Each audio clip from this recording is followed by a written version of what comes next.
Des virus qui se propagent brusquement, une grippe plus virulente que prévu, un grave accident dans une centrale nucléaire, une épidémie détectée trop tard. Lorsque des maladies se déclarent quelque part dans le monde, on fait appel à l'Organisation mondiale de la santé. Ici, des cellules de crise coordonnent des opérations transfrontalières pour sauver des vies. Ici, on fixe les normes des systèmes de santé. Ces succès sont incontestés. L'OMS a lancé des programmes de vaccination qui ont sauvé des millions de personnes. Elle a su éradiquer la variole et diminuer la consommation de tabac. Mais elle fait aussi l'objet de critiques.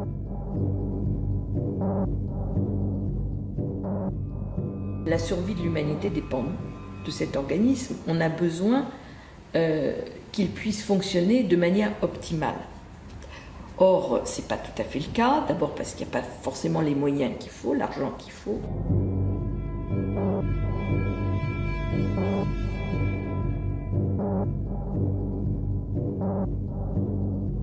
On reproche à l'OMS de servir davantage les intérêts économiques que le bien de l'humanité. Des épidémies ont été mal gérées. On parle de gabegie et de manque de transparence. L'organisation dépendrait trop de donateurs privés. De plus, elle aurait passé des accords douteux avec l'industrie nucléaire.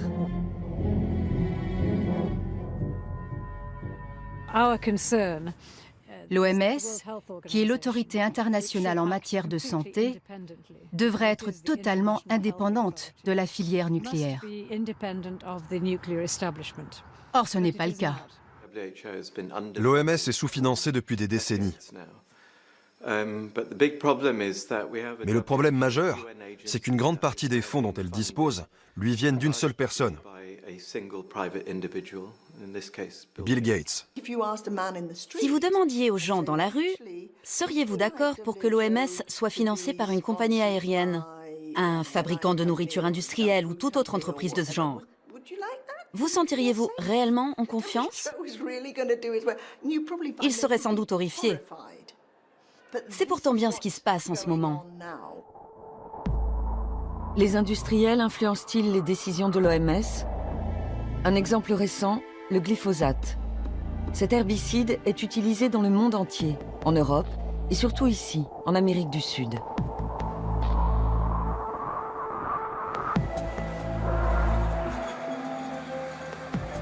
Lors de sa mise sur le marché dans les années 80, l'OMS l'avait déclaré sans danger pour l'homme. La Criolla, un petit village du nord-est de l'Argentine. C'est ici que vivent Sofia, 15 ans, et son père. Durant sa grossesse, la mère de Sofia a sans doute régulièrement inhalé des substances toxiques de désherbants comme le glyphosate, pulvérisées dans les champs environnants. Selon les médecins, ce pourrait être la cause de la maladie de la jeune fille. Mais ils n'ont aucune preuve valable au regard de la justice. Sofia est née avec de graves malformations.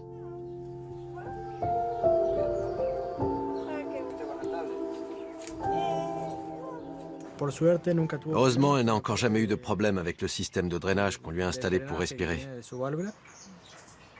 Mais on sait qu'il peut se défaire ou se boucher à tout moment. Elle n'arrive pas à coordonner ses mains et donc elle sait à peine écrire. À 15 ans, elle commence tout juste à y arriver. Pour tout ce qui concerne la motricité, elle est très limitée. Il lui faut de l'aide pour tout. Sofia vit seule avec son père. Sa mère les a quittés. Pour José, l'Organisation mondiale de la santé fait preuve d'une grande négligence en ne mettant pas la population en garde contre l'usage de pesticides tels que le glyphosate. Je n'ai pas très confiance dans les grands organismes comme l'OMS.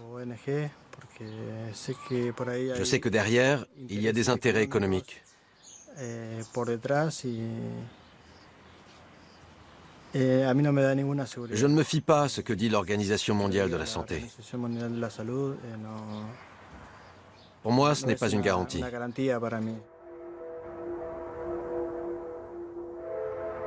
À 600 km plus au sud se trouve la ville de Mercedes. Ici, comme dans le reste du pays, on pulvérise par avion du glyphosate dans les champs. Estanislao, a fait les frais de l'utilisation imprudente de ce produit dangereux. Il n'avait alors que 3 ans.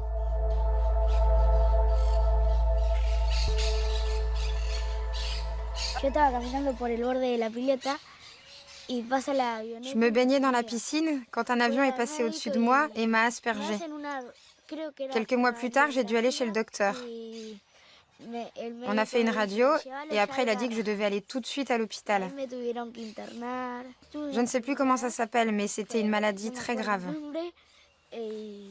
J'ai reçu du sang de mes frères et de mes oncles.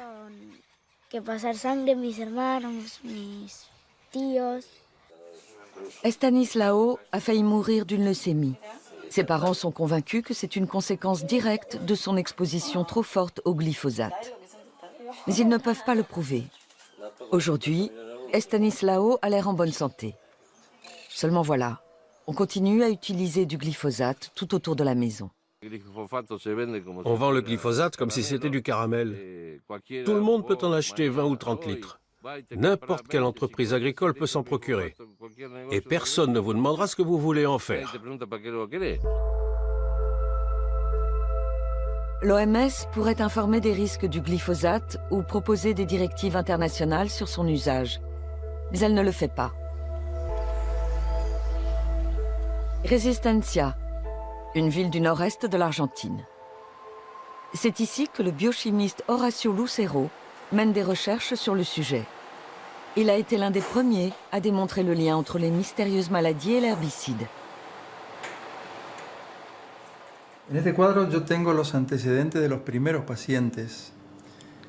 Ici, j'ai les données des premiers patients. Ils sont venus au laboratoire pour qu'on étudie leurs chromosomes. Leurs enfants présentaient des malformations congénitales. Alors ils voulaient savoir si elles étaient dues à des anomalies chromosomiques. À l'époque, j'ai constaté que ces patients étaient souvent exposés à des pesticides, et dans bien des cas, de manière directe, puisqu'ils travaillaient tous dans les champs.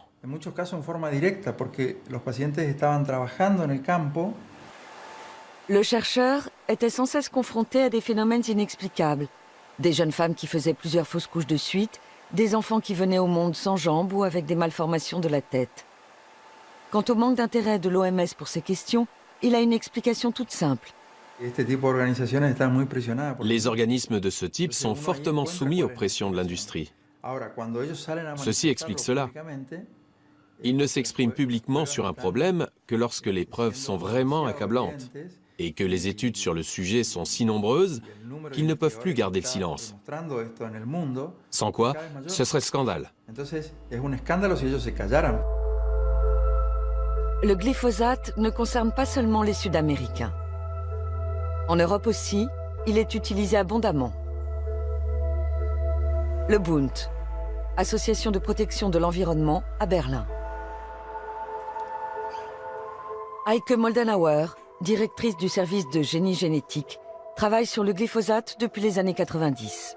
Pour elle, il est clair que les décisions de l'OMS sont influencées par les lobbyistes.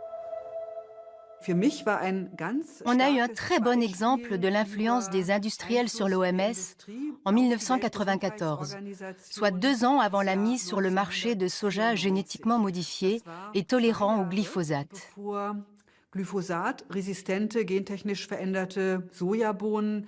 La teneur maximale en résidus chimiques autorisés dans le soja a été multipliée par 200. Ça a été déterminant pour les industriels, les fabricants comme Monsanto.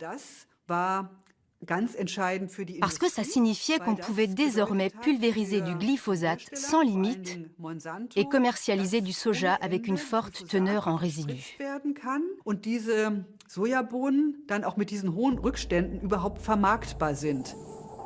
Si la teneur maximale autorisée en résidus n'avait pas été relevée, Monsanto aurait eu du mal à vendre ses produits et perdu beaucoup d'argent. Le groupe ne réagit pas aux critiques dont il est la cible. Officiellement, il n'a versé que de modestes contributions à l'OMS dans les années 90. À l'époque, les activités des lobbies qui représentaient ses intérêts ont éveillé les soupçons. Ils ont versé 90 000 $ de dons, ont eu directement accès à l'OMS grâce à leur accréditation et ont demandé un statut officiel. Mais il est impossible de prouver leur influence.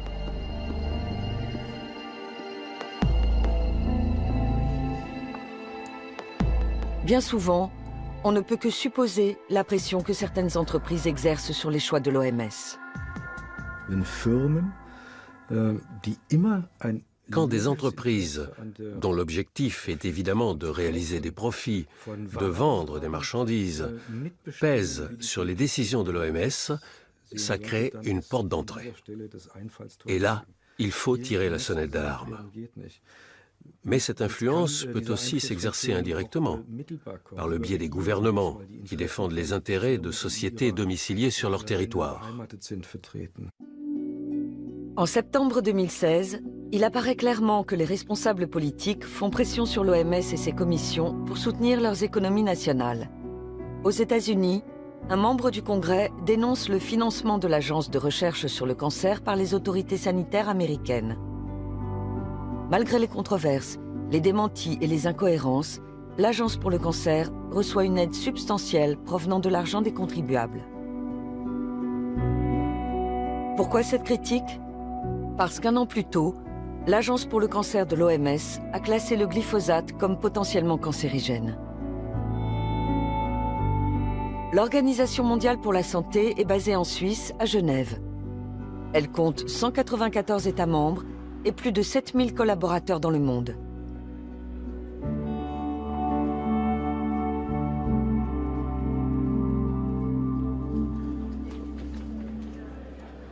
L'OMS est sous-financée. Dans les années 70, son budget était encore composé à 80% des cotisations obligatoires des États membres qu'elle pouvait utiliser comme elle le souhaitait. Les 20% restants provenaient de versements volontaires destinés à un usage précis. Aujourd'hui, c'est l'inverse. Manifestement, les pays membres ne veulent pas d'une OMS forte et ont gelé les fonds dont l'organisation peut disposer librement. Ils préfèrent verser des contributions volontaires parce qu'ils peuvent décider eux-mêmes de leur affectation.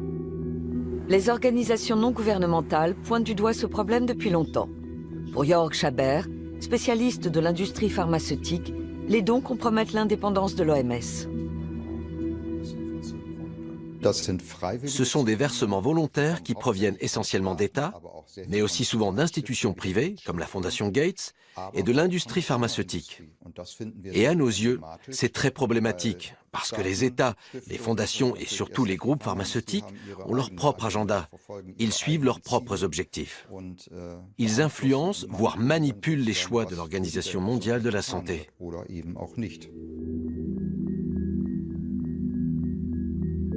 Exemple, la grippe porcine H1N1. L'OMS a déclaré la pandémie en 2009, une décision contestée, tout comme les médicaments préconisés à l'époque. Thomas Gebauer, expert en santé publique, estime qu'il est urgent de réformer l'OMS. Pour lui, la gestion du virus H1N1 montre que les décisions prises à Genève doivent être plus transparentes.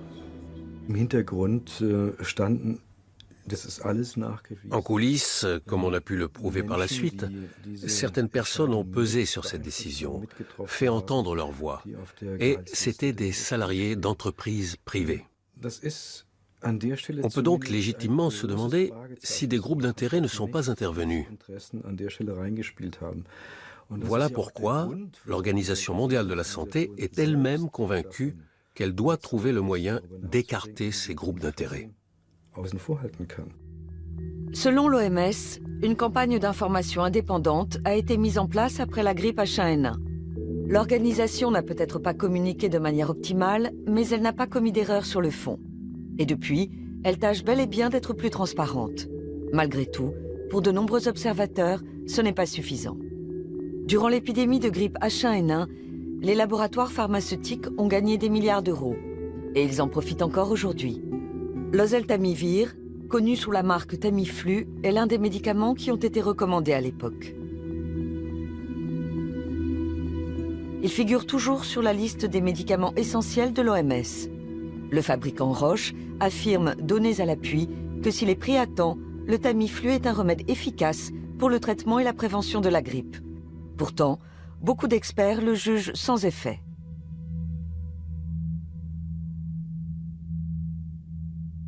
L'OMS nie être vulnérable au lobby, comme on le lui reproche. Le problème tient davantage aux attentes élevées à notre égard qu'à des fautes graves que nous aurions pu commettre. S'agissant des relations avec le secteur privé, nous n'avons pas commis d'erreurs notables. Mais les attentes sont tellement fortes qu'on nous soupçonne d'avoir pu en faire.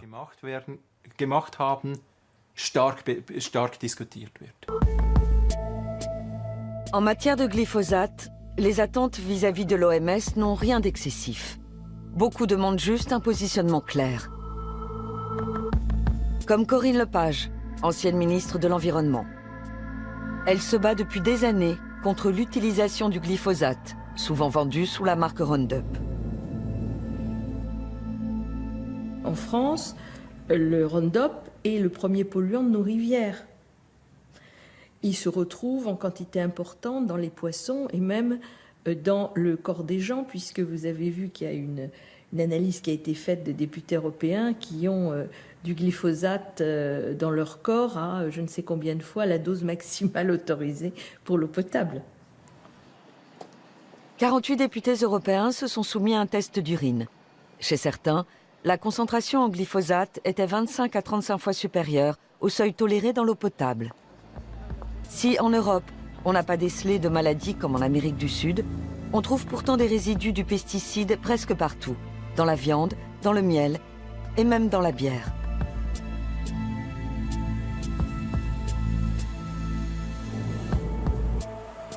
Berlin, siège du BfR, l'Institut fédéral allemand d'évaluation des risques. En 2014, cet organisme scientifique a examiné une nouvelle fois le glyphosate pour le compte de l'OMS. Conclusion, s'il est correctement utilisé, l'herbicide ne présente pas de risque de cancer. Mais ce résultat se base presque uniquement sur les études des fabricants. On n'a pas étudié les effets à long terme du glyphosate sur les personnes. Simplement, à l'aide d'expériences menées sur des animaux, on a examiné l'impact de fortes doses sur une courte période. Mais comment les personnes entrent-elles vraiment en contact avec le produit? Sont-elles exposées à de faibles quantités sur une longue période, voire toute la vie? Il n'y a pas d'études sur ces questions. Donc pour moi, c'est bien léger de la part du BfR de dire qu'il n'y a pas de problème, sous prétexte qu'on ne dépasse pas les valeurs autorisées. Contrairement à ce qu'on pourrait croire, l'existence de ces seuils n'apporte aucune garantie. En mars 2015, l'Agence de recherche sur le cancer de l'OMS reconnaît que le glyphosate est probablement cancérigène. Peu après, une autre commission de l'organisation déclare le pesticide sans danger. Pour de nombreux experts, cet avis a été influencé, car deux membres importants de la commission en question travaillent aussi pour un groupe de pression, l'ILSI.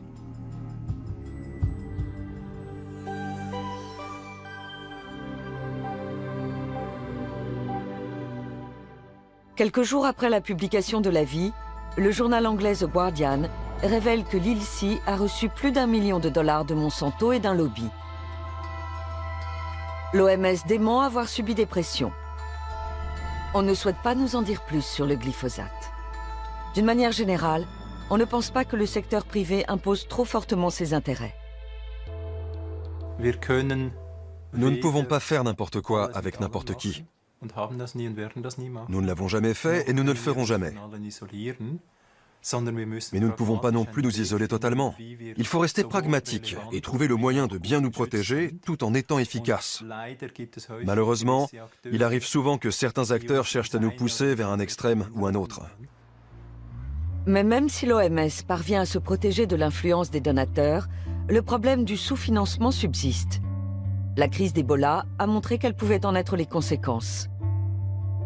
En 2014, un virus mortel se propage en Afrique de l'Ouest. Les gens meurent en masse de graves hémorragies internes, de fièvre et de déshydratation.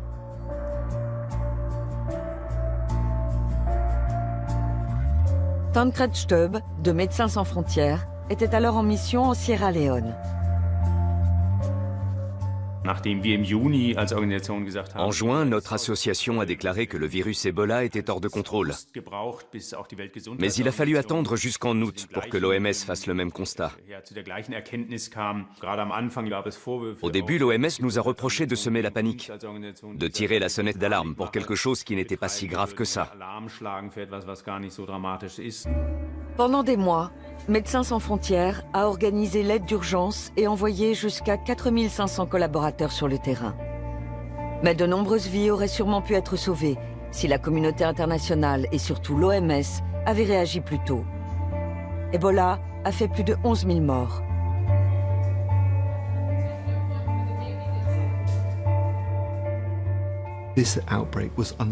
Cette flambée ne sera probablement pas une épidémie majeure.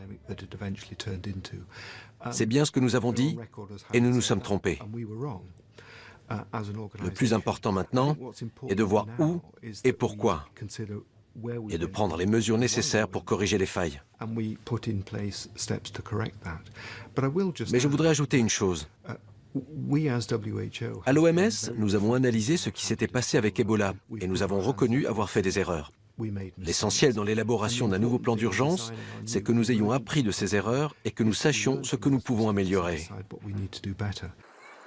Beaucoup d'associations humanitaires critiquent le mauvais fonctionnement des structures de l'OMS. Pendant longtemps, les représentants nationaux de l'organisation en Afrique ont minimisé la crise, par crainte de mettre en péril l'économie de la région. Par ailleurs, le budget du service en charge d'Ebola a été réduit de moitié avant le début de l'épidémie. La grande leçon que tout le monde a tirée d'Ebola, c'est que l'OMS doit pouvoir intervenir plus rapidement. C'est un point central dans la mise en place du nouveau plan d'urgence. Nous devons être beaucoup plus réactifs et opérationnels. Ce qui est différent des tâches habituelles que l'OMS accomplit en général de manière irréprochable, à savoir l'élaboration de normes et de réglementations. Seulement voilà, tout cela a un prix. Depuis des années, la directrice générale Margaret Chan réclame une réforme et une hausse des contributions fixes des États membres.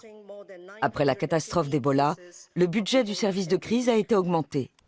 Mais cela soulage à peine les tensions financières. L'attitude de l'industrie pharmaceutique pose également problème.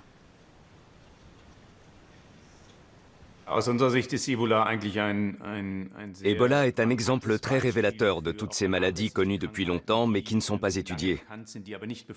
Il n'y a pas de vaccin ni de médicaments contre Ebola.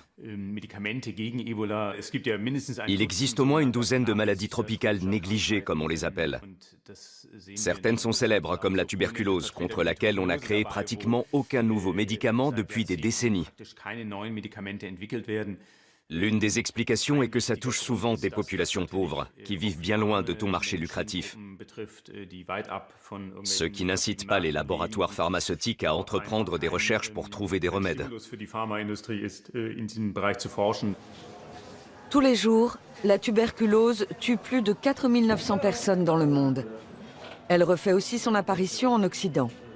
L'entrée des pays d'Europe de l'Est dans l'Union européenne a entraîné une hausse du nombre de cas. De plus, certains réfugiés sont porteurs de la maladie.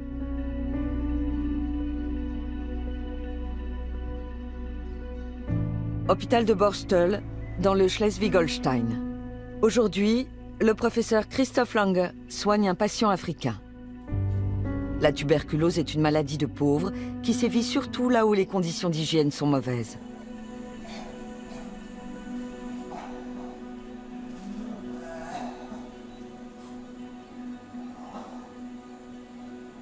Tant que la prévention en matière de santé ne sera pas améliorée dans les pays d'origine, il sera difficile de vaincre la maladie.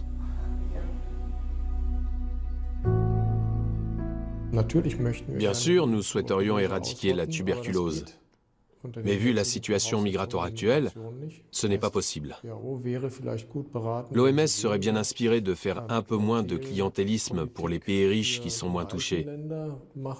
Et dans la zone européenne, par exemple, elle devrait inciter davantage les pays riches à venir en aide aux pays pauvres d'Europe de l'Est.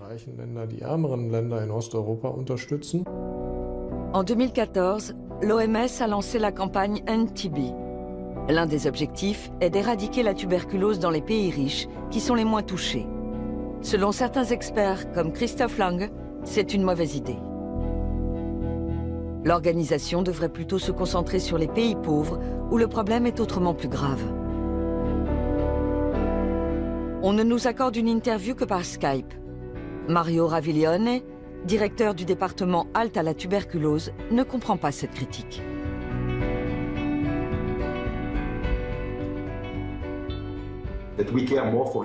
C'est complètement absurde de dire qu'on se préoccupe plus de l'Europe que de l'Afrique. On est tout à fait conscient du fardeau que représente la tuberculose. Depuis que la tuberculose a ressurgi en Europe, de nouveaux médicaments ont vu le jour, la bédaquiline et le délamanide, un marché important pour l'industrie pharmaceutique. L'OMS les a très vite inscrits sur la liste des médicaments essentiels. Ils ne peuvent toutefois être pris que sous surveillance médicale. Jörg Schaber trouve cette décision précipitée.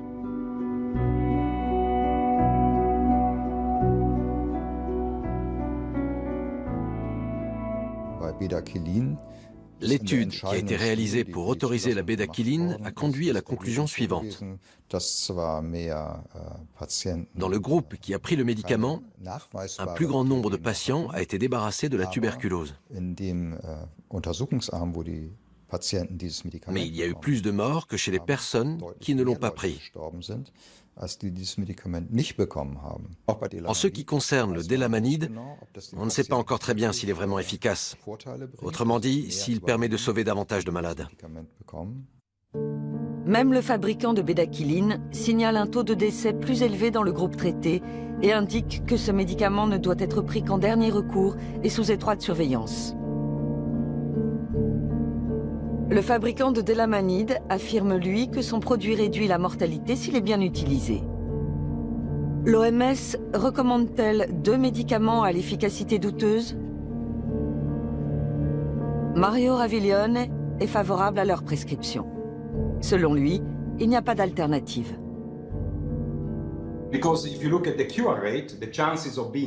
Après 6 mois de traitement, les chances de guérison sont nettement plus élevées. Je n'ai pas les chiffres sous la main, mais c'est de l'ordre de 20%. Vu l'urgence sanitaire liée à la tuberculose multirésistante, il nous a paru important d'introduire ces nouveaux médicaments, sous certaines conditions.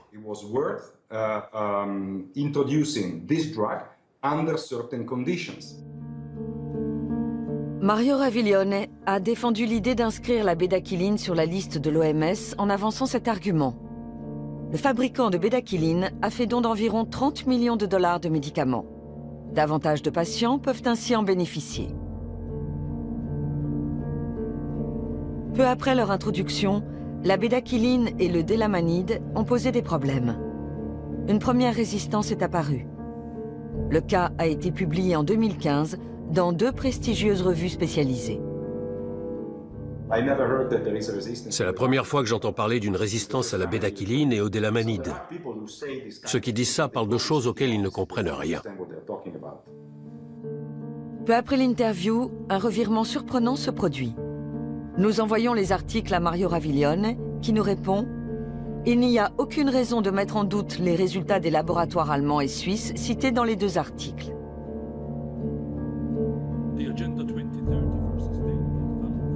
Il n'existe pas d'autre remède contre la tuberculose résistante.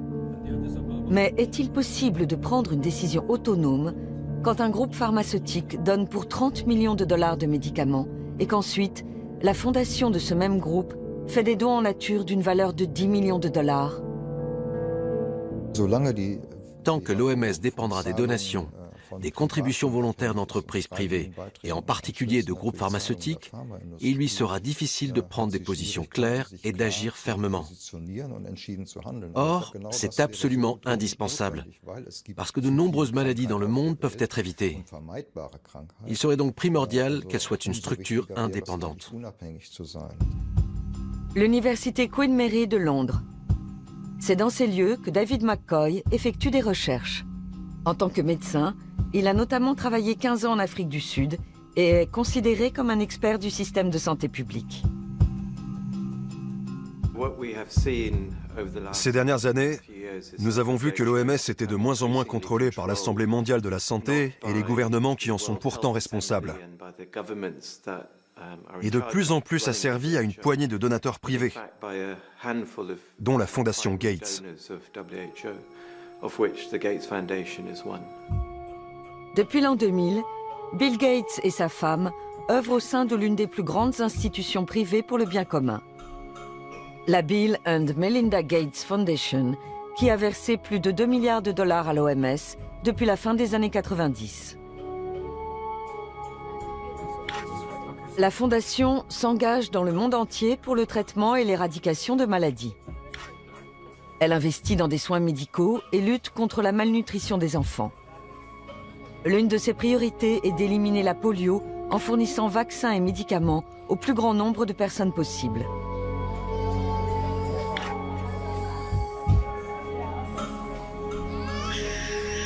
En 2010, Bill Gates a lancé l'opération La décennie des vaccins. L'OMS a suivi. Un an plus tard, l'homme d'affaires annonçait fièrement devant l'Assemblée mondiale de la santé que l'objectif était atteint. La vidéo circule toujours sur Internet. À la fin de la décennie, chaque pays sera doté d'un système de distribution lui permettant de garantir que chaque enfant ait accès au vaccin. En 1999 déjà, par un don de 750 millions de dollars, Bill Gates a initié la création de Gavi, l'Alliance du vaccin, un partenariat public-privé auquel participent entre autres l'OMS, l'UNICEF, la Fondation Gates et l'industrie pharmaceutique. Le but est de vacciner les enfants des pays en voie de développement et de lutter contre les maladies infectieuses.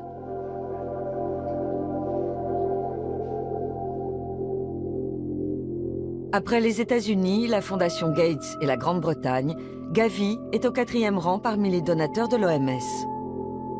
La Fondation Gates a versé 4 milliards de dollars à l'Alliance et par là même à l'OMS.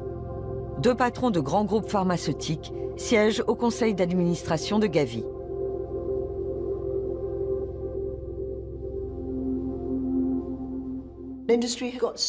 Les industriels sont déjà tellement puissants et ils cherchent à réduire le pouvoir de l'OMS. C'est comme ça depuis toujours.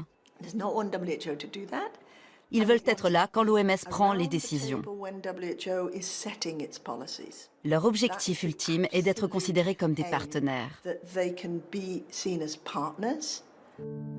Gavi, comme l'OMS, réfute l'idée que les industriels imposent trop leurs intérêts.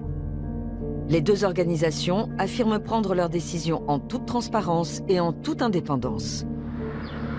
Abuja, été 2016. Au Congrès international sur la polio, on veut adopter de nouvelles stratégies pour le Nigeria.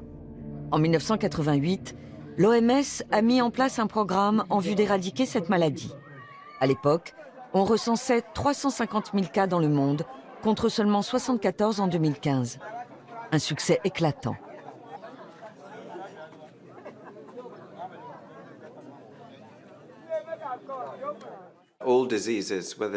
Toutes les maladies, qu'il s'agisse du paludisme, de la polio, de la rougeole ou du sida, appellent une solution médicale, une approche technique ou technologique pour les combattre ou prévenir leur apparition.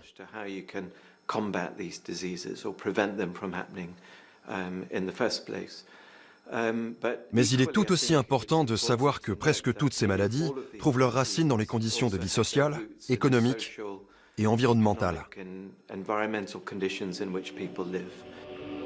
2 tiers des Nigérians vivent dans une pauvreté extrême. Environ 35% n'ont pas accès à l'eau potable. Beaucoup meurent de maladies infectieuses. L'OMS a fort à faire dans ce pays. Pour comprendre l'importance d'améliorer les soins médicaux, il suffit d'aller à l'hôpital de Bori, dans le delta du Niger. Ici, on manque de tout. La salle d'opération et l'ensemble des équipements auraient besoin d'être totalement rénovés. Le docteur Paul Biralo dirige l'établissement. Il travaille 24 heures sur 24, mais ça ne suffit pas.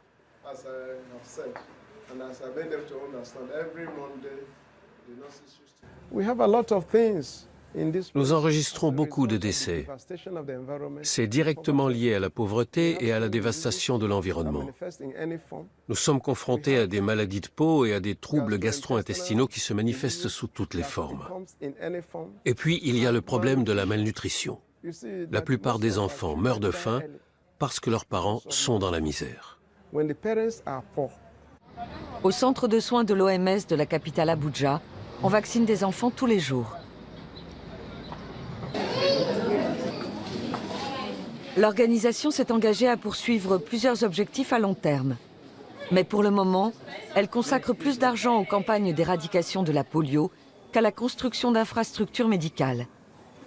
Il faut dire que la Fondation Gates affecte plus de la moitié de ses fonds à la lutte contre la polio, ce qui se répercute sur les priorités de l'OMS.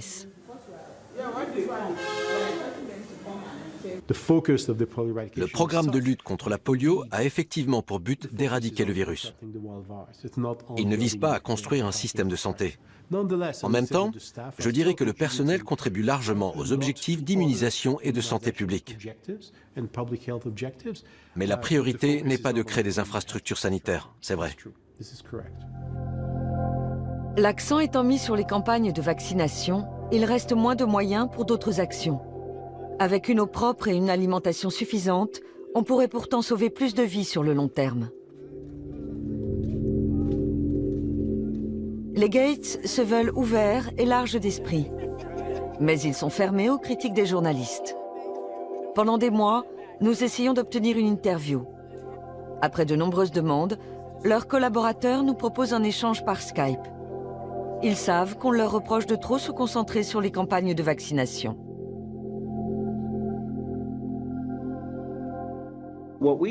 Nous essayons toujours de prendre les mesures les plus efficaces. Et je pense que sur ce point, les campagnes de vaccination sont imbattables. En général, on vaccine un enfant plusieurs fois, après quoi, dans la plupart des cas, il est protégé toute la vie. Les vaccins sont très bon marché par rapport au coût qu'occasionne une maladie.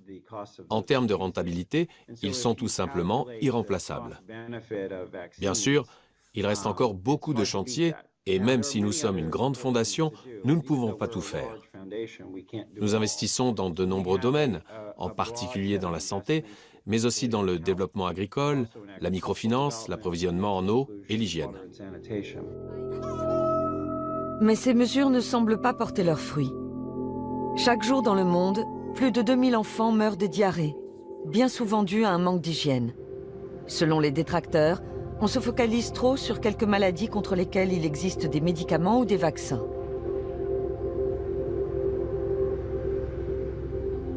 Dans le delta du Niger, on peut voir combien la santé de la population dépend de ses conditions de vie. Depuis les années 60, des entreprises internationales et nigérianes y extraient du pétrole.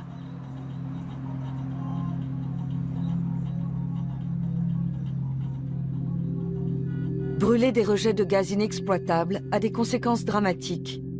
Les pluies de pétrole toxique rendent de nombreux habitants malades et détruisent leurs récoltes.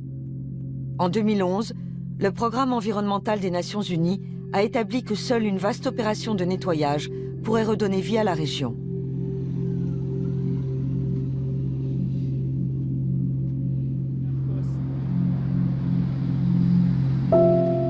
Le village de Kana, à l'embouchure du Niger. Les Blancs s'aventurent rarement jusqu'ici, et en général, quand ils le font, c'est uniquement pour tirer profit du pétrole. Chaque visite suscite malgré tout l'espoir que les choses vont enfin bouger.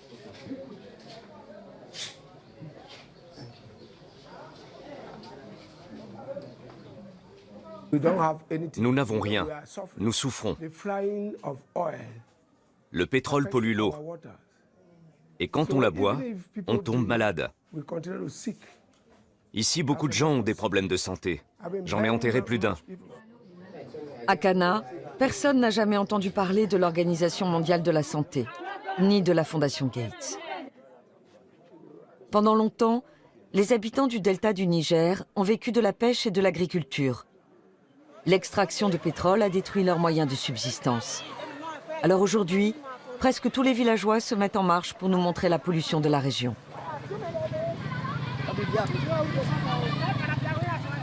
Precious Malou était lui-même pêcheur. À présent, il est le porte-parole du village.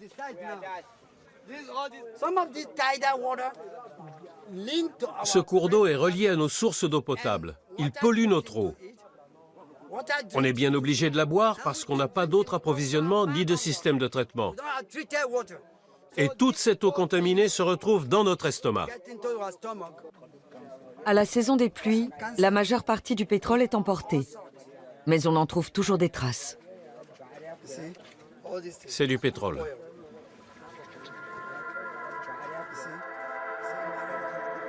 Rui Miguel Vaz est le représentant du Nigeria à l'OMS. Les problèmes sanitaires causés par le pétrole dans le delta du Niger dépassent son champ d'action. Pour lui, c'est du ressort du gouvernement nigérian.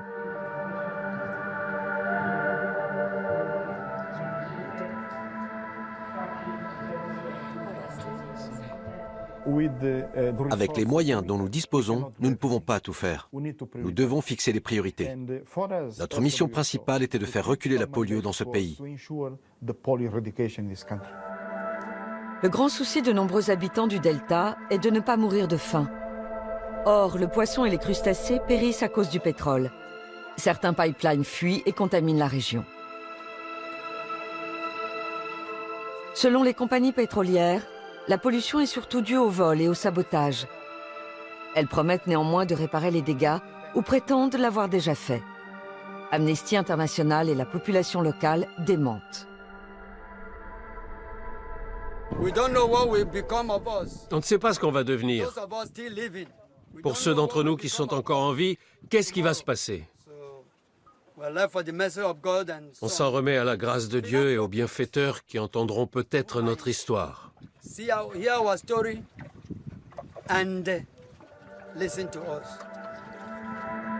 La Fondation Gates pourrait être un de ces bienfaiteurs, mais elle a d'autres priorités. Les habitants de Cana ne reçoivent quasiment aucune aide.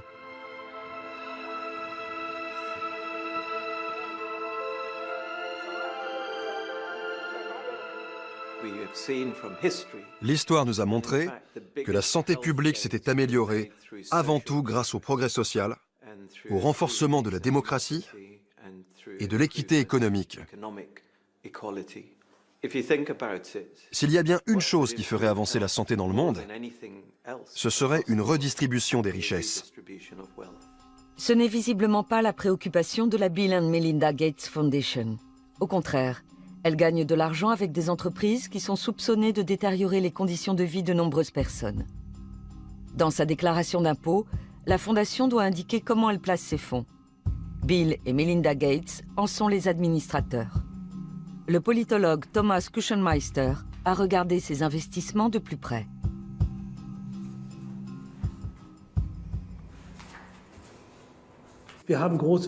On trouve de grands groupes qui génèrent des émissions de CO2, de gros producteurs de pétrole, comme BP ou Shell. Toutes ces entreprises font l'objet de critiques à différents niveaux. Shell est l'une des entreprises accusées d'avoir détruit le delta du Niger. Après un accord extrajudiciaire, le groupe a versé 70 millions d'euros de dommages et intérêts. Il a déjà perdu un procès et s'est pourvu en appel. À présent, on renégocie. Si la Fondation Gates se fixait des directives durables, elle n'investirait pas dans ce type d'entreprise. Mais apparemment, elle ne s'intéresse qu'au profit, et pas à l'environnement, ni aux hommes. À Genève, on est conscient que les activités de certains donateurs sont en contradiction flagrante avec les directives de l'OMS. Mais on se veut pragmatique. Pragmatique signifie que nous traitons avec une multitude d'acteurs, mais pas avec tous. En l'occurrence, pas avec l'industrie du tabac ou de l'armement. Nous n'acceptons pas non plus d'argent de l'industrie de l'alcool. Par un solide travail de recherche et un ensemble de mesures, nous tentons d'empêcher que d'éventuels conflits d'intérêts puissent conduire à une prise d'influence non justifiée. Certes, l'OMS n'accepte pas directement d'argent de l'industrie de l'alcool ou de l'armement, mais elle en reçoit de manière indirecte. La Fondation investit aussi dans l'industrie de l'alcool, par exemple dans les sociétés Anheuser-Busch et Heineken. Et ces placements servent à financer l'OMS, qui reçoit donc de l'argent d'entreprises dont elle déconseille les produits. C'est une contradiction manifeste. Nous avons trouvé toute une série d'entreprises problématiques dans le portefeuille de la Fondation Gates. Il y a un très grand nombre de fabricants d'armes, pratiquement le who's who de l'industrie mondiale de l'armement. Le Gates Foundation Trust détient des actions chez Airbus. Sur son site web, le constructeur européen fait de la publicité pour des avions de chasse. Il est impliqué dans la fabrication d'armes atomiques par le biais d'une filiale. La Fondation a aussi investi dans Boeing. Dans des films publicitaires diffusés sur Internet, le groupe américain montre qu'il construit des avions de transport de passagers, mais aussi des jets de combat F-15. Les F-15 de Boeing sont vendus entre autres à l'Arabie Saoudite. Or, l'Arabie Saoudite utilise actuellement ces appareils dans le conflit au Yémen pour larguer des bombes à sous-munitions qui sont interdites par le droit international. Les sommes investies dans les avions de chasse, le pétrole et l'alcool sont minimes par rapport à d'autres placements. Mais pour les opposants comme Thomas Kuchenmeister, ça ne change rien à la contradiction de fond. La Fondation Gates affirme n'investir que dans les entreprises dont les activités ne sont pas egregious, néfastes, comme celles qui opèrent dans le secteur du tabac ou au Soudan. En outre, les investissements seraient totalement indépendants, puisque gérés à part. Mais est-ce vraiment dissociable ?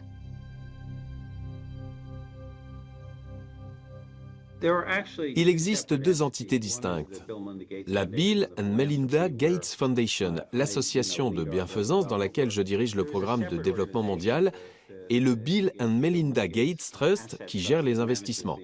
Personnellement, je n'ai pas connaissance des placements effectués par cet organisme et je ne prends pas part à ces décisions. Donc je ne suis pas vraiment en position de parler en son nom.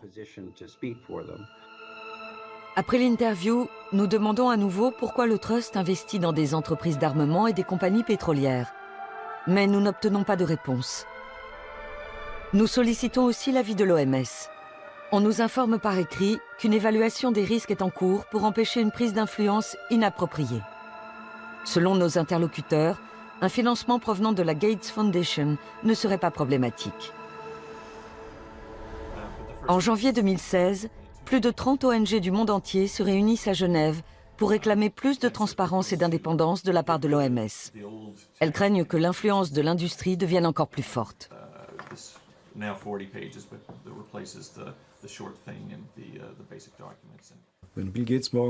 Si demain Bill Gates décidait de soutenir plutôt l'éducation ou la protection de l'environnement, qui sont aussi de bonnes causes, l'OMS s'effondrerait. Le pouvoir de décision est dans les mains d'une seule personne. C'est digne d'une structure féodale. En tant que société démocratique, nous devons prendre la mesure des processus que nous avons laissés apparaître. Tariq Djazarevich est porte-parole de l'OMS. Il ne voit pas de problème à ce que la Fondation Gates donne beaucoup d'argent à l'organisation. De même, il récuse la thèse selon laquelle du personnel de l'OMS figurerait sur la liste des salariés de la Fondation. Je ne pense pas que nous ayons un seul collaborateur qui soit payé par une fondation.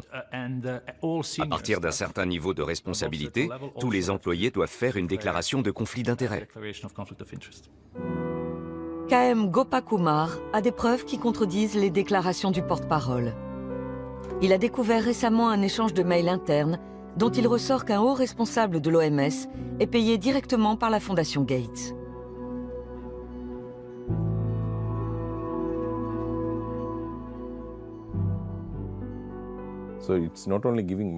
La Fondation ne se contente pas de faire des dons. Elle place également ses hommes. C'est très préoccupant. Ça peut signifier que l'OMS est dirigée par ses donateurs, non seulement parce qu'elle reçoit de l'argent de leur part, mais aussi parce qu'elle engage leurs collaborateurs et les laisse gérer le programme. Une fois encore, nous demandons par écrit à l'OMS quelle est sa position. Le porte-parole relativise ses propos. Durant l'interview, il n'était pas préparé à cette question et de toute façon, des dizaines de collaborateurs sont mis à disposition par les ONG, les institutions universitaires et les fondations.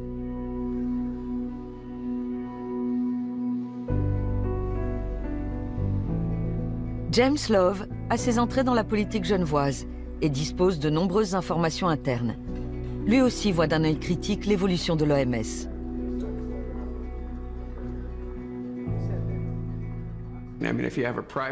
Si une institution privée donne plus d'argent que l'Allemagne, que l'Angleterre ou que les États-Unis, on peut s'attendre à ce qu'elle exerce une certaine pression. Il serait naïf de croire le contraire. Souvent, les gens ne voient pas ce que ça implique, ni quels sont les objectifs de la Fondation Gates. Il faut bien se rendre compte que les collaborateurs de Gates ne viennent pas sans arrière-pensée. Ils ont une idée bien précise de ce qu'ils veulent faire. Chris Elias, le porte-parole de la Fondation Gates que nous avons joint par Skype, ne comprend pas ces critiques. Nous nous considérons comme un partenaire de l'Organisation mondiale de la santé. Nous reconnaissons que l'OMS est régie par ses États membres à l'Assemblée mondiale de la santé. Et nous essayons d'ajuster notre aide au budget qui est voté tous les 2 ans à cette Assemblée. À l'Assemblée générale, l'OMS fixe ses objectifs et ses stratégies. Lors de la dernière session en mai 2016, l'accent a été mis sur la protection contre les conflits d'intérêts et une prise d'influence inappropriée. En examinant la composition du personnel de la Gates Foundation, on voit combien l'industrie, les fondations et l'OMS sont étroitement imbriqués. Selon l'ONG AgraWatch, plusieurs cadres de l'OMS ont travaillé au préalable pour le fabricant de glyphosate Monsanto. Il existe aussi des liens avec l'industrie pharmaceutique. La déclaration d'impôt de 2014 fait apparaître les investissements dans ce secteur.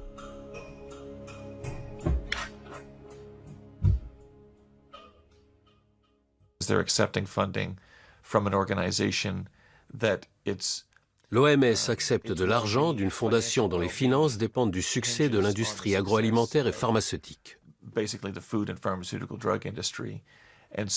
Cette fondation a donc un intérêt financier à dissuader l'OMS d'adopter des réglementations qui pourraient nuire à la filière agroalimentaire. Et pour la même raison, elle l'incite à faire la promotion de produits pharmaceutiques. L'OMS est régulièrement la cible de ce genre de reproches.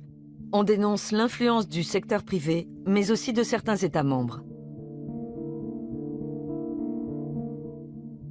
Le positionnement de l'OMS sur les munitions à l'uranium et l'énergie atomique en est la parfaite illustration. Les armes à l'uranium appauvri sont composées de déchets de l'industrie nucléaire et utilisées pour détruire des chars, par exemple lors de la guerre en Irak ou dans les Balkans.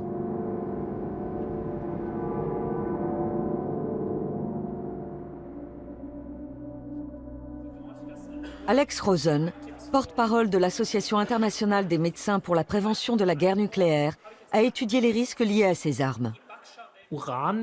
L'uranium est un métal lourd et donc toxique. Il est nocif pour tout le corps et surtout pour les reins. Il peut aussi provoquer des cancers ou des malformations du fœtus pendant la grossesse. Les chars abandonnés représentent un danger particulièrement important. Le contact avec les particules radioactives peut causer des cancers, notamment des lymphomes et des leucémies. En Irak, de plus en plus d'enfants viennent au monde avec des malformations.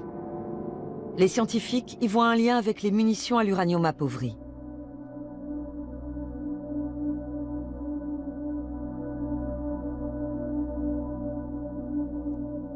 Le Kosovo, au cœur de l'Europe. 17 ans se sont écoulés depuis les guerres de Yougoslavie. Ici, plus de 10 tonnes de munitions à l'uranium appauvri ont été larguées par l'OTAN et cela a longtemps été tenu secret. Peu après le début du conflit, beaucoup de soldats italiens sont tombés malades et sont morts. L'OTAN a alors admis utiliser des munitions à l'uranium, tout en précisant qu'elles étaient sans risque si elles étaient manipulées correctement. L'OMS a elle aussi déclaré la fin de l'alerte. Les personnels en bonne santé peuvent être envoyés dans les zones exposées à l'uranium appauvri sans avoir à craindre de conséquences pour leur santé. L'OMS reconnaît que l'uranium peut être nocif pour la santé, mais n'estime pas que la radioactivité des munitions à l'uranium appauvri soit cancérigène. Elle s'appuie en cela sur les déclarations d'autres organisations des Nations Unies. Pour certains scientifiques, c'est une erreur.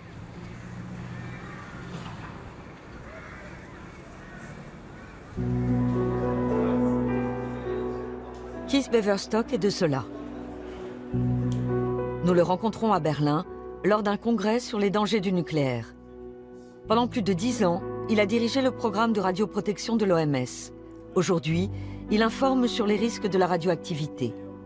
Il est convaincu que le contact avec l'uranium appauvri peut avoir des répercussions sur le patrimoine génétique. Personne ne s'était demandé si ça pouvait être génotoxique, c'est-à-dire endommager l'ADN, et donc provoquer des cancers, des malformations à la naissance ou autres problèmes.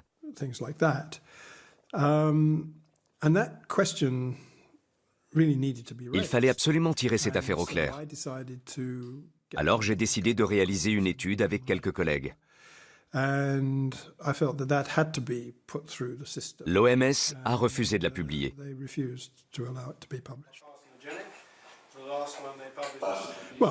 Ça ne m'a pas fait plaisir, mais je ne pouvais vraiment rien faire. Dans son étude, Kees Beverstock a démontré l'effet cancérigène des armes à l'uranium appauvri. L'OMS ne reconnaît toujours pas les résultats de ses recherches.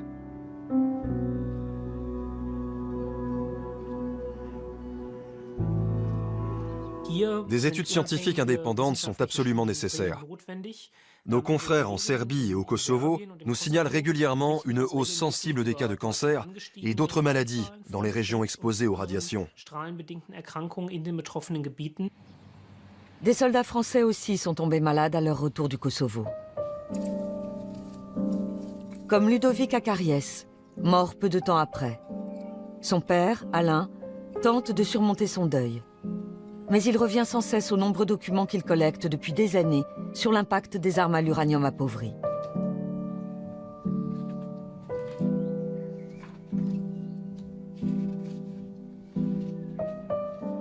On ne parlait pas d'uranium appauvri à l'époque. Donc moi, il n'y a pas de renseignements et tout. Ben, j'ai dit c'est la fatalité, c'est le sort, c'est le mauvais sort, et c'est arrivé, c'était son destin. Bon. Mais seulement en 99 et en 2000, les télévisions, les journaux parlaient de l'uranium appauvri dans le Golfe. Et ça a cheminé dans ma tête. Et c'est comme ça que petit à petit, j'ai recherché tous les documents qui pouvaient expliquer éventuellement le décès de mon fils. Ludovic a été envoyé dans les Balkans par l'armée française. Son père a découvert que le camion qu'il conduisait avait été utilisé en Irak peu de temps avant. Il pense que là-bas, le véhicule a subi une contamination radioactive qui serait à l'origine de la maladie de son fils. Mais il ne peut pas le prouver. Le ministère de la Défense exclut que Ludovic ait été touché par des radiations. De retour en France, les médecins lui diagnostiquent un cancer. Ils ont provoqué un coma artificiel. Ils l'ont plongé dans le coma pour commencer la chimiothérapie tout de suite. Sinon, il risquait de mourir étouffé. Donc, là, il a été dans le coma 1 mois. Première chimio, etc., tout. Jusqu'à ce que ça aille un peu mieux. Mais il pesait 35 kilos, 35 à 38 kilos, pour 1m70. C'était une vision d'horreur.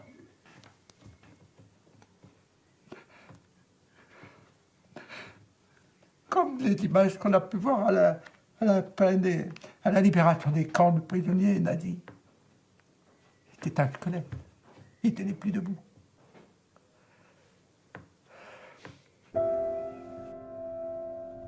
Ludovic meurt à 27 ans. Dans l'armée italienne aussi, de mystérieux décès surviennent. Salvatore Vacca est le premier à succomber d'une leucémie. Valérie Mélis, Fabio Maniscalco et Luca Seppe connaissent le même sort. Le ministère italien de la Défense accordera des dommages et intérêts pour un montant total de 30 millions d'euros. D'après l'ONG Osservatorio Militare, plus de 300 soldats italiens ont été victimes des munitions à l'uranium appauvri.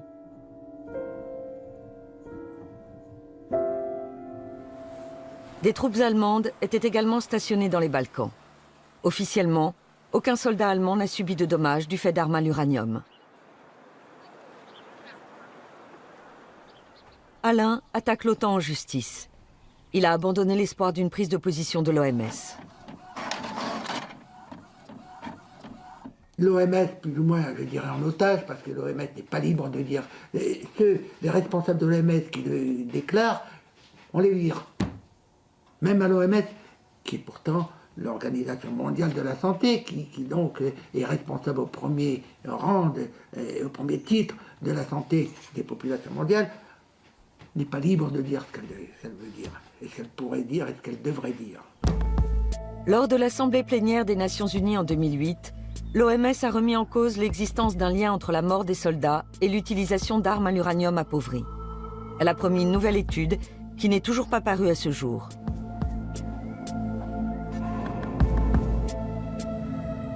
Nebojša Sribliak dirige le service de cardiologie à l'hôpital de Mitrovica. Il travaillait déjà ici avant la guerre.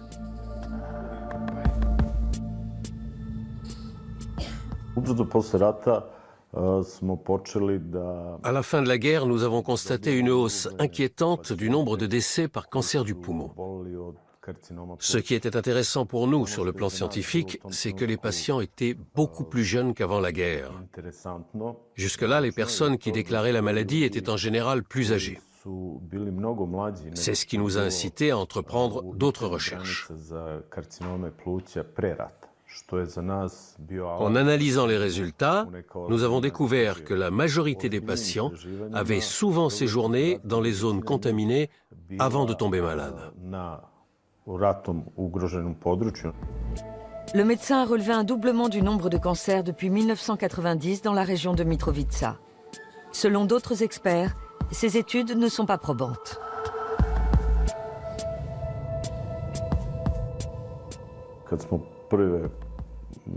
Lorsque nous avons publié la première étude, nous étions en contact avec l'OMS.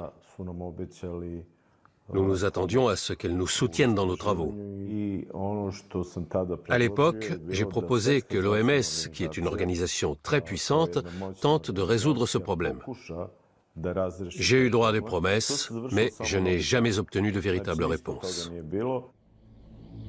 Nous voici à 500 km plus au nord, en Bosnie. Ici aussi, on a eu recours à des munitions à l'uranium appauvri, mais en quantité bien moindre qu'au Kosovo. Durant les bombardements, l'usine d'armement de Hadjichi, près de Sarajevo, a été la cible de tirs d'armes à l'uranium appauvri. Zijad Fazlagic dirigeait alors l'entreprise.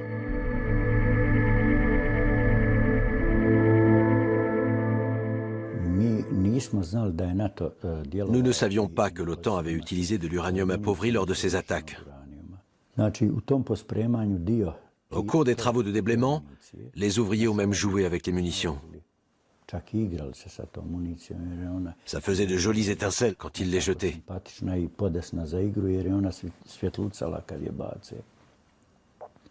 Par la suite, certains sont tombés gravement malades et ils sont morts peu de temps après, principalement de cancer du poumon. Officiellement, le site est considéré comme décontaminé. Mais des témoins rapportent qu'il n'a été nettoyé que superficiellement. Là où l'on a décelé de la radioactivité, on a simplement déversé du béton jusqu'à ce que les radiations ne soient plus détectables. Beaucoup de projectiles sont restés dans le sol. Le vrai problème, à mon avis, c'est l'eau. Est-ce que l'uranium s'est infiltré sous terre et a atteint la nappe phréatique? Est-ce qu'il contamine l'herbe dont se nourrit le bétail? Ici, la peur est permanente. On se demande constamment si on est contaminé. L'impact des munitions à l'uranium enfouies dans le sol fait débat. On se demande entre autres si elles contaminent réellement la chaîne alimentaire. Toutes ces questions pourraient être élucidées, mais cela ne semble pas intéresser la communauté internationale.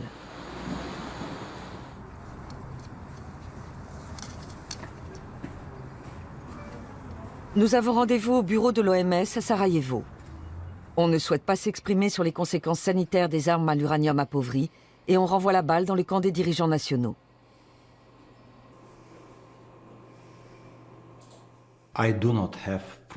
Je n'ai pas vraiment d'informations à ce sujet. Je ne peux donc pas vous dire grand-chose, si ce n'est que le gouvernement prend le problème très au sérieux et qu'avec l'aide de la communauté internationale, il met tout en œuvre pour décontaminer la région. Bien sûr, les zones interdites d'accès constituent une menace pour la population et tous les ans, on déplore des victimes. Mais pour ce qui est de l'uranium, là vous m'en demandez trop.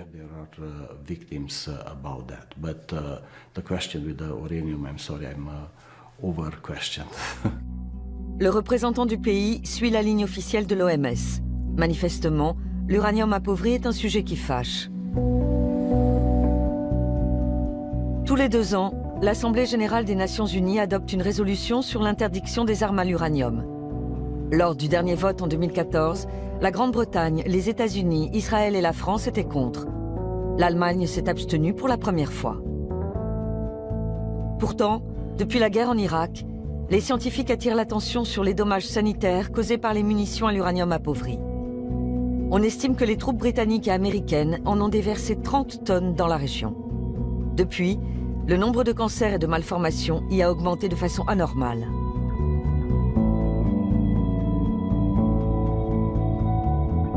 Le gouvernement allemand est très divisé sur la question. Il dit toujours qu'il n'utilise pas de munitions à l'uranium et que donc le problème ne se pose pas. En même temps, il s'en remet à l'OMS, que tout le monde voit comme une organisation indépendante. Et c'est bien ça le problème.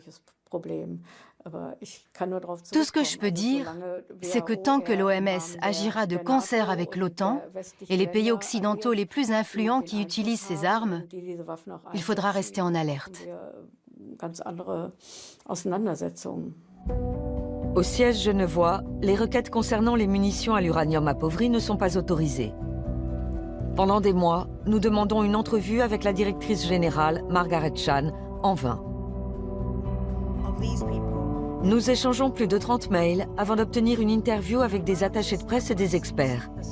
Mais peu de temps avant le tournage, on nous informe que toute question sur les armes à l'uranium appauvri est exclue.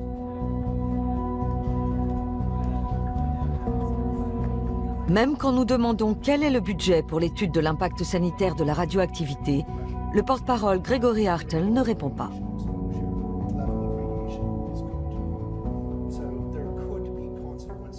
Je n'ai pas de chiffres. Vous ne pouvez pas dire combien d'argent vous donnez à chaque service? Non. Le porte-parole explique qu'une étude sur l'impact sanitaire des munitions à l'uranium appauvri est en cours. Je ne connais pas les détails. Il s'intéresse plus aux différents types de radiation qu'aux différents lieux. Mais je ne peux pas vous dire exactement. Comment se fait-il que l'OMS semble occulter la question des armes à l'uranium? Pourquoi un tel aveuglement? L'inertie de l'OMS s'explique en partie par sa dépendance à l'égard de ses États membres. Le jour où une majorité de ces États aura la volonté politique de changer la situation, et je pense notamment aux plus grands donateurs, c'est-à-dire pour la plupart des pays qui produisent eux-mêmes de l'énergie nucléaire, alors les choses commenceront à bouger.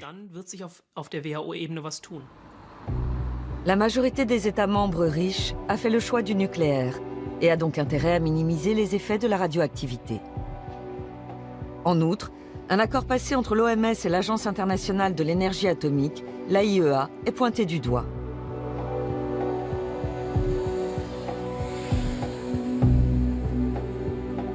Corinne Lepage fait partie des détracteurs.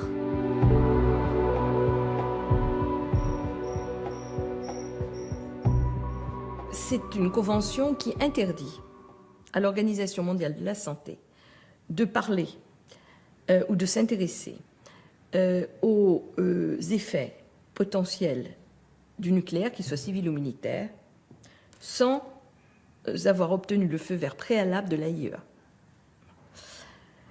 C'est extrêmement grave, parce que ça veut dire qu'on subordonne la santé publique, et donc les conséquences sanitaires liées à l'utilisation du nucléaire, à l'intérêt de l'industrie du nucléaire. La convention a été conclue en 1959. Sur cette base, l'AIEA peut demander de garder le secret sur les résultats de recherche qui vont à l'encontre de ses intérêts. Sa mission est de promouvoir l'énergie nucléaire. L'agence est financée par les cotisations des pays membres. Les dons qui lui sont versés librement ne sont pas rendus totalement publics.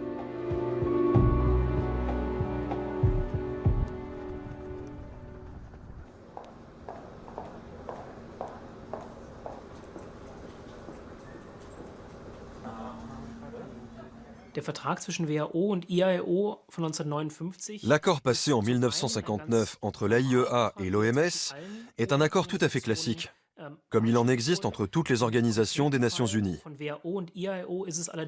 En même temps, il s'agit d'un traité léonin. L'OMS a intérêt à mener des études indépendantes sur l'impact sanitaire de produits industriels toxiques. Or, l'AIEA a inscrit dans son préambule qu'elle souhaitait promouvoir le nucléaire dans le monde. Il s'agit clairement d'un conflit d'intérêts, car le nucléaire est une industrie nocive pour la santé, et cet accord empêche l'OMS de réaliser des études indépendantes. L'OMS ne voit là aucune contradiction.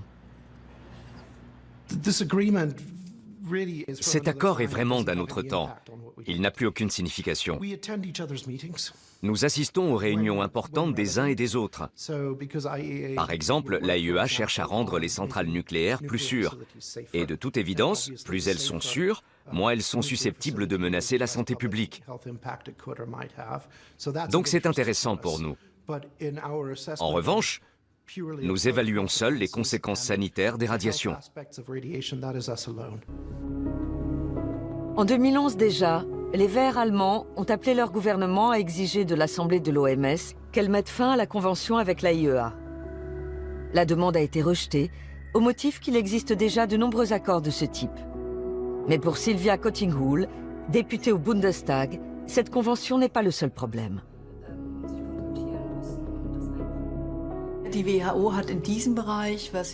Si l'OMS veut réaliser une étude scientifique sur les dommages liés aux radiations, elle n'a pas suffisamment de moyens pour le faire en toute indépendance. Il y a deux mesures à prendre. 1, annuler cet accord au niveau international, et 2, donner à l'OMS les ressources nécessaires pour qu'elle puisse effectuer son travail. En avril 2016, Sylvia Kottinghull a demandé une nouvelle fois au gouvernement allemand de s'engager pour l'indépendance de l'OMS et a transmis sa requête à la Commission sur l'environnement. Ce sera un succès s'ils acceptent de traiter certains points. En Allemagne, la sortie du nucléaire fait aujourd'hui consensus. Mais au niveau international, Berlin se tient en retrait sur ce sujet. En France, les initiatives pour une sortie du nucléaire n'emportent pas l'adhésion générale. La population soutient la politique énergétique du gouvernement. Il faut comprendre qu'en France, le pouvoir nucléaire est le pouvoir tout court. Et c'est pas demain matin, avec les difficultés que le nucléaire rencontre aujourd'hui, qu'ils vont accepter de mettre sur la table la question de la santé publique. Peut-être qu'un Vert pourrait prendre cette initiative au Parlement français, et encore j'en suis pas sûre, mais ça a zéro chance d'aboutir. La discussion avec la Commission sur l'environnement a duré une demi-heure. La requête des Verts sur les liens suspects entre l'OMS et l'AIEA a été déboutée.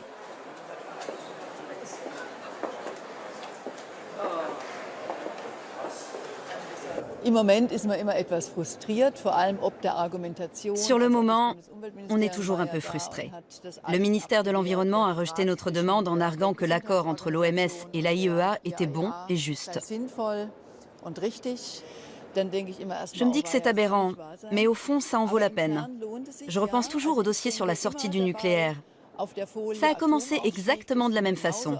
Personne ne croyait qu'il était possible de sortir du nucléaire, mais simplement en étant persévérant, ça a fini par se faire. Comme on dit si bien, la politique est un travail de longue haleine. On se remet au travail et tôt ou tard, on y arrive. Le 26 avril 1986, l'inconcevable se produit à Tchernobyl, en Ukraine. Dans une centrale nucléaire, Le cœur d'un réacteur entre en fusion et un nuage de poussière radioactive se répand sur toute l'Europe.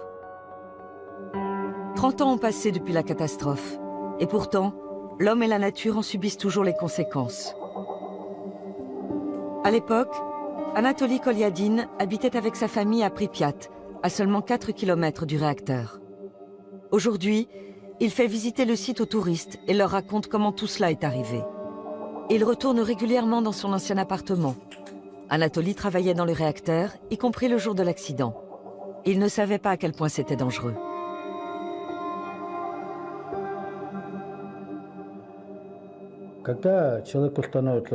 Quand les gens ont commencé à se sentir mal, à avoir des vertiges et des nausées, on a compris qu'ils avaient été exposés à plus de 100 röntgen. Mais les premiers jours, on n'avait même pas de compteur Geiger.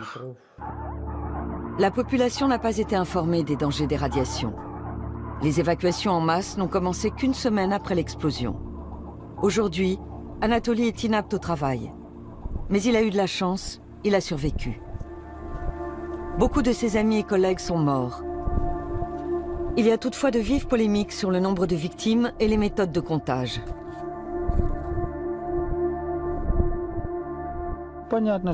On sait que les gens qui sont morts en avril, en mai, à la clinique numéro 6, là-bas, celle pour les victimes de radiation, ont été comptabilisés. Tous les autres sont prétendument morts d'autre chose. Ce système de comptage des victimes et de statistiques est tout simplement abject, injuste et mauvais.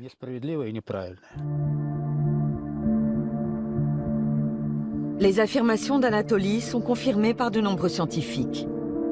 On sait aujourd'hui que le gouvernement de l'ex-Union soviétique a manipulé les chiffres.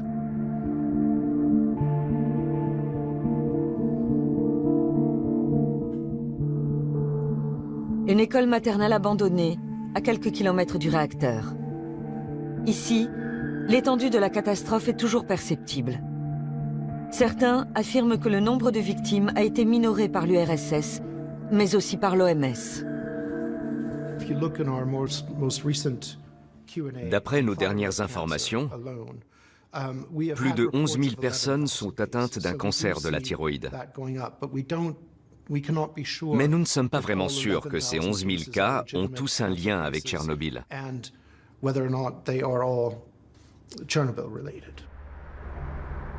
De nombreuses études montrent que le bilan est nettement plus lourd. Ainsi, le rapport Torch, commandé par les Verts européens, indique que Tchernobyl a causé jusqu'à 60 000 décès par cancer de plus.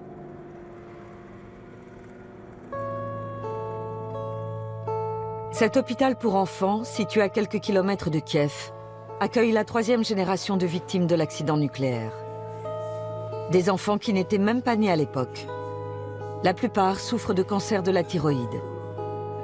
Olga Boyarskaya dirige l'hôpital. Elle se sent souvent seule. L'Ukraine est en guerre et la plupart des gens ne veulent plus entendre parler des victimes de Tchernobyl. Ils ont d'autres soucis. Olga les comprend. Elle estime que l'OMS a minimisé les répercussions de la catastrophe.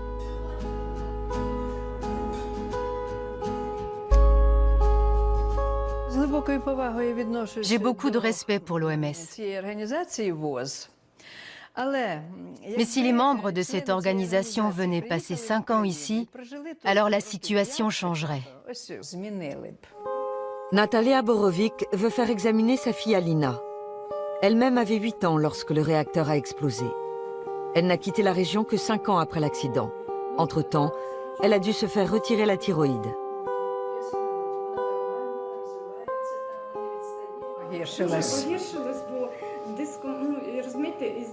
On n'arrive pas à soigner mes yeux. Les traitements sont inefficaces.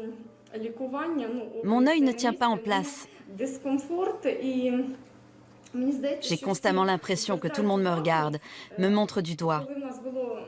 Ça me mine, tout le temps. À mon mariage, ça avait déjà empiré. On a pris des photos et tourné des vidéos, mais je n'ai pas pu me regarder. Je me mettais à pleurer, car je sais qu'en fait, si je suis comme ça, c'est parce que je ne suis pas en bonne santé. Alina a l'air en forme, mais sa mère vit dans la peur qu'elle aussi tombe malade.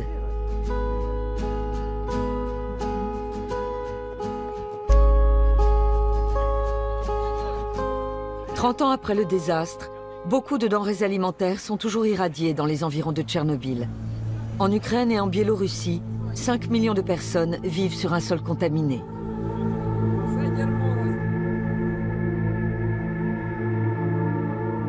Oleg et Sergueï sont nés à Ivankiv et la forêt les préoccupe. Elle est contaminée et pourtant on continue de la brûler. Les riverains respirent donc de la fumée radioactive. Et avec les cendres, on fertilise les champs, si bien que des particules irradiantes pénètrent dans les légumes.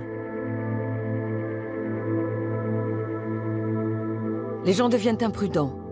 Si l'OMS les mettait davantage en garde contre les risques qu'ils courent, ils feraient peut-être plus attention. Oleg est convaincu qu'aujourd'hui encore, les habitants sont malades à cause de Tchernobyl, comme sa fille. Ma fille est née à 27 ans et en ce moment elle est à l'hôpital. Elle attend un bébé et elle est hospitalisée.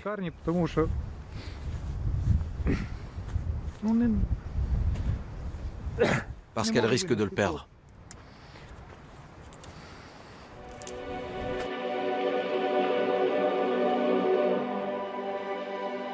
Depuis Tchernobyl, les médecins de la région constatent une augmentation du nombre de bébés morts-nés. Ils pensent que c'est une conséquence des radiations, mais ne peuvent le prouver. Le cimetière d'Ivankiv a été aménagé il y a 30 ans, peu après l'accident du réacteur. Sergueï est physicien, mais aujourd'hui, il tient surtout le rôle de chef de village. Nous connaissons la politique de l'OMS et de l'AIEA. Nous connaissons aussi les dirigeants ukrainiens qui nient l'ampleur des répercussions de Tchernobyl. Venez ici, comptez les tombes de ces 30 dernières années et ramenez le chiffre aux 10 000 habitants. Voilà la réponse scientifique à l'allégation selon laquelle Tchernobyl n'aurait pas d'impact sur la santé humaine. Visiblement, l'OMS ne veut pas éclaircir la situation. Son analyse est difficile à comprendre. Ce qu'il faut bien voir, c'est que l'impact psychologique et social est bien plus important que le nombre de cancers. C'est de loin la conséquence la plus grave de l'accident.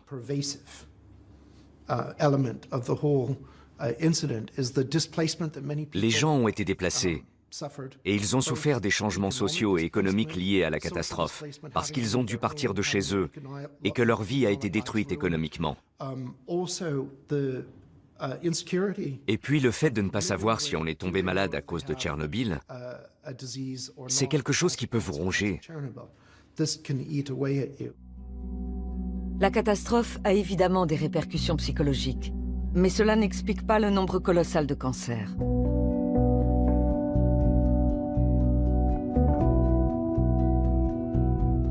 Genève.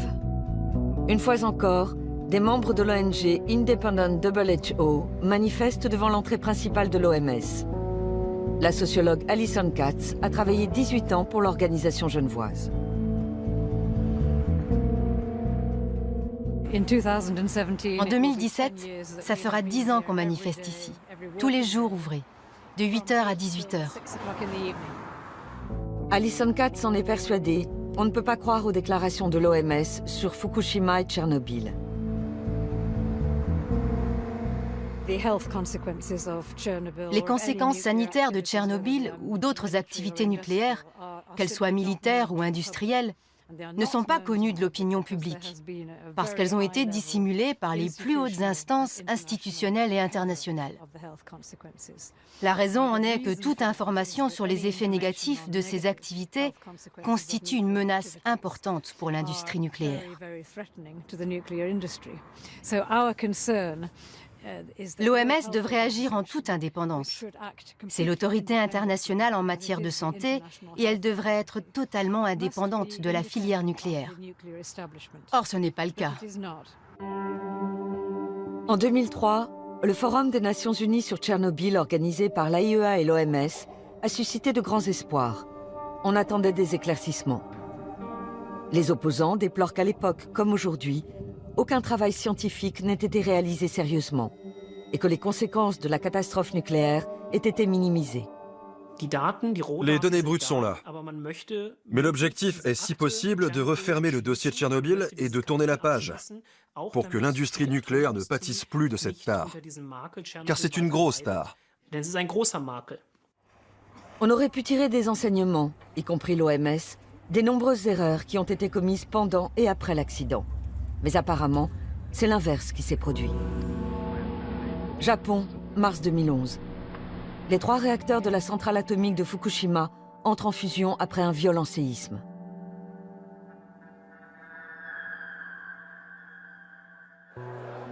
Keith Beverstock se préparait depuis des années à une telle catastrophe.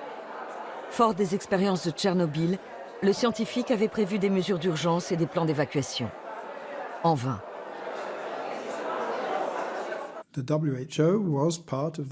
L'OMS a participé à une commission internationale dirigée par l'AIEA. Mais ça n'a pas fonctionné. Tout simplement. Le lundi, heure européenne, l'AIEA n'était même pas encore sur place alors que l'accident s'était produit le vendredi matin, heure japonaise. L'OMS n'était pas là non plus. Bref, on a perdu 4 jours. Ça aurait changé bien des choses si on avait appliqué le plan d'urgence si soigneusement répété.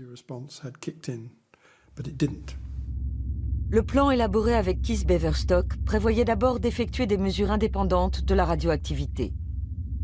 L'AIEA affirme en avoir été empêchée par le gouvernement japonais. Or, ces mesures auraient permis de bien évaluer les risques pour la population et l'ampleur de la catastrophe.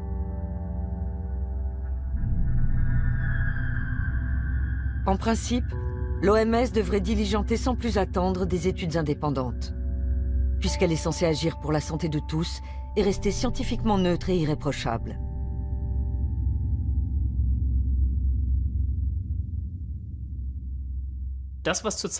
Actuellement, au Japon, on laisse à l'industrie nucléaire le soin d'examiner les conséquences de la catastrophe de Fukushima. C'est un peu comme si on demandait à Philip Morris d'étudier les effets du tabac sur la santé. Il n'est pas possible qu'on s'en remette à l'expertise du lobby nucléaire pour déterminer l'impact sanitaire d'un accident comme celui qui s'est produit au Japon ou en ex-Union soviétique. Non seulement l'OMS s'appuie sur les informations fournies par l'AIEA, mais de nombreux membres du personnel font partie des 2 organismes. Ainsi, l'Association internationale des médecins pour la prévention de la guerre nucléaire a découvert que 7 salariés de l'AIEA avaient contribué au rapport de l'OMS sur Fukushima. Lequel conclut, en dehors des zones les plus touchées, on ne prévoit pas de hausse du taux de cancer, juste une légère augmentation des maladies thyroïdiennes. Selon des experts indépendants, ce rapport édulcore la réalité.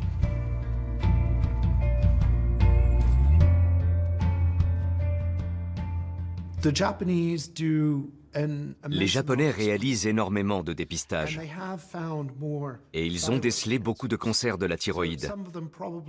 Certains sont sans doute une conséquence de Fukushima, mais on en a trouvé une partie simplement parce qu'on a cherché. Quand on cherche, on trouve. Donc si on a décelé bien plus de cancers, c'est parce que même les personnes qui ne sont pas touchées et qui ne vivent pas dans la zone à risque de Fukushima sont dépistées. Tout le monde est dépisté. On trouve comme ça beaucoup de kystes ou de tumeurs bénignes qu'on n'aurait pas trouvées autrement. Bref, c'est une très bonne chose pour la population qu'on procède à ces dépistages. Les dépistages jouent bel et bien un rôle. Mais pour les experts, ça n'explique pas la forte hausse du nombre de maladies. Fukushima montre que face à un accident nucléaire, l'OMS n'agit pas de manière autonome. En cas de nouvelle catastrophe, elle sera sans doute encore tributaire du gouvernement concerné et de l'AIEA.